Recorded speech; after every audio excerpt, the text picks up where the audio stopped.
Welcome. तो अभी basic tool economics में तुम्हारा बच्चों लोग लाइन्स एंड कर्व्स ये आंसर आया टॉपिक है, तो क्या लिखना है इसको कैसे समझ के लिखे। ओके, तो आपको मालूम होना चाहिए कि जो इक्वेशन बनता है, जैसे कि ये डिमांड है, तो डिमांड का रिलेशन किसके साथ होता है? प्राइस के साथ होता है। ओके, तो जो इक्वेशन बनता है इसको किस में बनाते हैं? लाइन ग्राफ में बनाते हैं। तो ये डिमांड का रिलेशन होता है, तो ये डिमांड डाउनवर्ड होता है।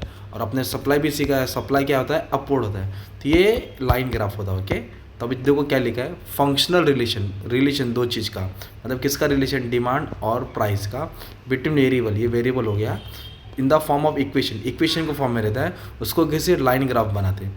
The line depicts the relationship between the variable, जो लाइन बनता है ये दोनों का रिलेशन बताता है, इसको बोलते हैं कर्व। क्या बोलते हैं इसको? कर्व। इकोनॉमिक्स में क्या बोलते हैं इसको? कर्व।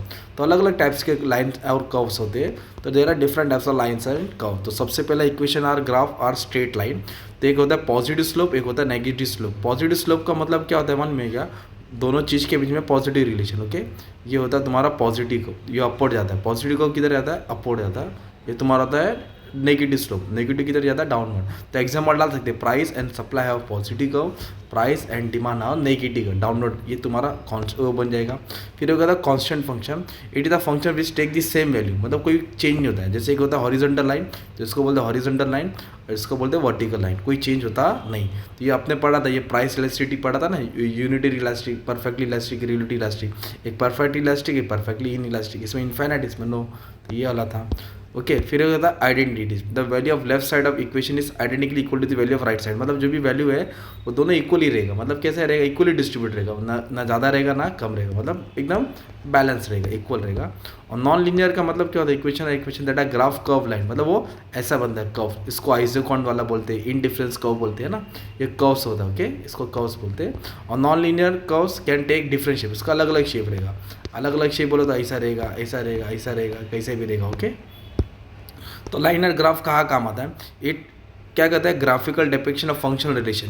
जो भी इकोनॉमी के वेरिएबल्स है उसको क्या करता है? वो फंक्शनल रिलेशनशिप बना के ग्राफ में प्रेजेंट करता है। इजी अंडरस्टैंडिंग, तो ग्राफ में जो भी चीज़ रहेगा वो इजी अंडरस्टैंडिंग है। तो आपने जो इसके पहले वाला टॉपिक पढ़ा था ना, ग्राफ वाला, उसका इंपॉर्टेंस सेम डाल सकते हैं। अंडरस्टैंडिंग मार्जिनलिज्म, मतलब जो एक्स्ट्रा हो रहा है, जो एक्स्ट्रा टोटल यूनिट कंज्यूम कर रही है, जो भी टोटल हो रहा है, एक्स्ट्रा हो रहा है, उसको इजीली समझ में आएगा, और इससे इकोनॉमिक बिहेवियर एकदम इजीली समझ में आता है। और ये एप्लीकेशन, मतलब लाइन्स एंड कर्व, ये हर जगह एप्लीकेबल, हर जगह इसका इस्तेमाल होता ही रहता है। ये सब टॉपिक तुमको लिख देने का। अगर क्या टॉपिक आया तो तुम्हारा बच्चे लोग लाइन्स एंड कर्व्स, ये सब टॉपिक सिंपल में बना दिया। एक पन्ना ज़्यादा नहीं, पाँच मार्क का लगेगा, एक पन्ना भी लिखा तो भी चलेगा। 8 मार्क का तो डायग्राम वगैरह बना के एक्सप्लेन करा देना। Okay, thank you very much and all the best for exam.